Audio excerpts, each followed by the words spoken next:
Hi Libra, this is your horoscope for March 2019. Thank you for joining me. On the 2nd of March, Venus, the planet of love, beauty and creativity, goes into Aquarius, your friend, another air sign, and it moves into your 5th house of romantic relationships. So you're going to really be of service to people you love, and you're going to be of service to your colleagues, acquaintances, friends, everybody. You're going to be really people-oriented, and the good news is that there's a spiritual law here in place. The more you give, or what you put out there, you get back threefold. So this month is a really good time for you, Libra, in terms of love and romance.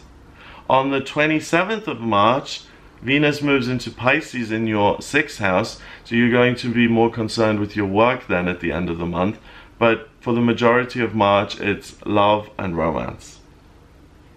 On the 5th of March, we've got Mercury, the communication planet, going into retrograde, and it retrogrades in Pisces in your 6th house of work, daily routine and physical health.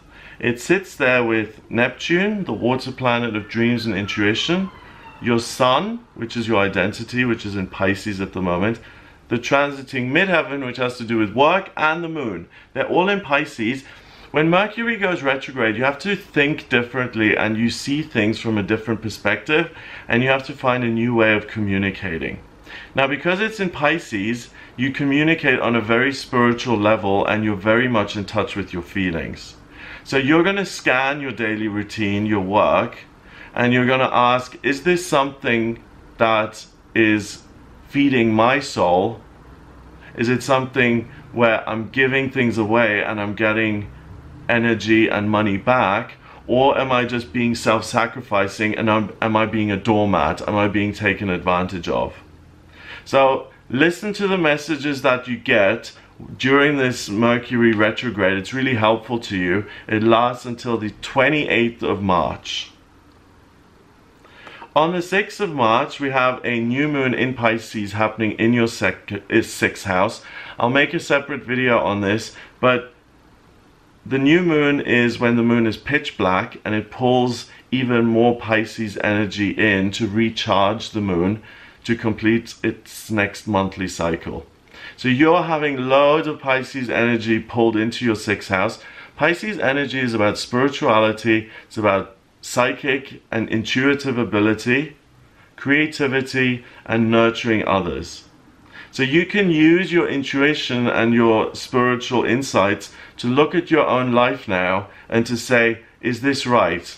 Is the balance between giving and receiving correct? Or do I need to change something? It also allows you to look at how you're treating yourself, your physical health. Are you just eating junk food, and is that why you feel tired? You really get a different perspective on what you're doing, and it allows you to step back a little bit. Now on the 7th of March, something really big happens. Uranus is one of the outer planets. It only changes signs every 6-7 years. And on the 7th of March, it goes into Taurus, the sign of money, stability, security, and sensuality. And Uranus is the planet of rebellion, energy, drive, electricity, chaos, the miraculous, the unexpected. And it's in your 8th house, in Taurus. So the 8th house is you in connection with other people. So if you're employed, especially, you're going to look at that and you're going to say, is this the right work for me? Am I being taken advantage of? Does this job have potential for growth, or am I in a dead-end job? And you're going to be focused on making money, so you'll be very interested, especially people who are employed, in finding ways of moving up the ladder. You may also start to think about starting your own business, and if you're retired, you're going to look at how can I use my creativity or my intuitive ability to help other people, and how can I work at that? So even if you're retired and 70, you may be incredibly psychic, and you may want to start doing card readings for people, or you may want to start doing spiritual healing. The planet Uranus in Taurus stays there until 2025 or 2026, so that's the next 6 or 7 years. You're going to have incredible energy when it comes to you in connection with other people, especially in work. So you're going to put a lot of energy into that. So if you're working with others, why not be the boss?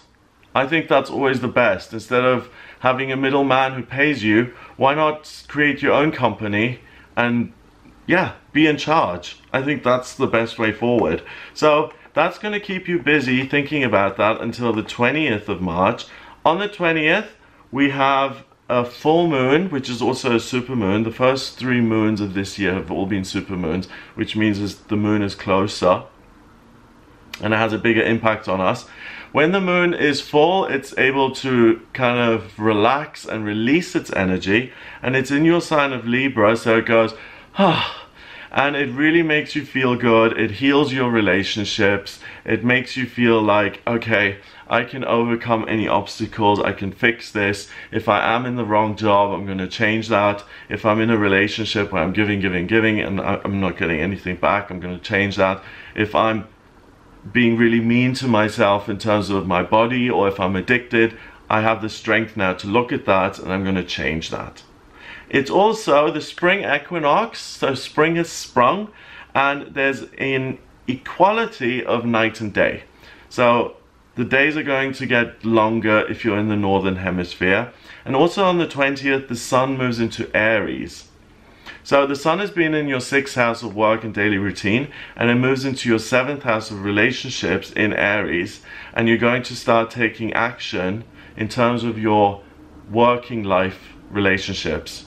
So going to the boss, asking for a promotion, or applying for a job, which is the next step up. So if you're in sales, for instance, if you're a personal sales manager, then you apply for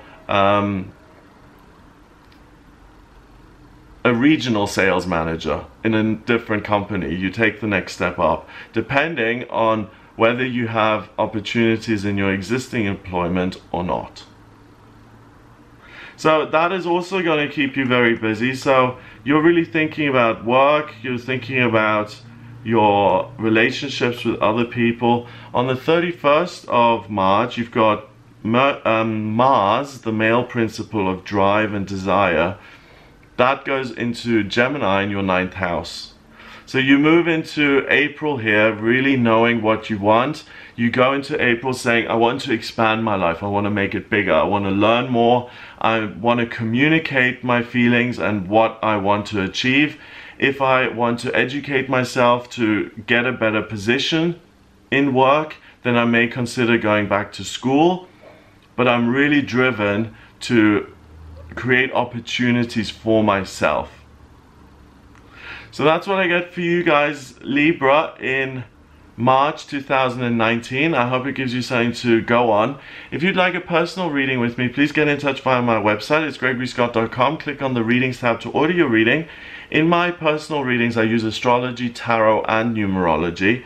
The astrology chart is amazing. It's a blueprint of your soul. It's a snapshot of the sky at the moment you were born, and it shows me what your life purpose is, why you've come back to planet Earth, what your vocational aptitudes are, what's destined for you in career and money and wealth, romance, love, children, family, communication, travel, moving, relationships, working life, hopes and dreams being realized, what your strengths and weaknesses are. And I can also look at chart compatibility, whether you and another person work, and I can look at what's coming up in future for you by looking at the predictive astrology and the tarot. So if you're interested in any of that, then please get in touch with me via the website gregoryscott.com. Have a wonderful month, and I'll speak to you next month.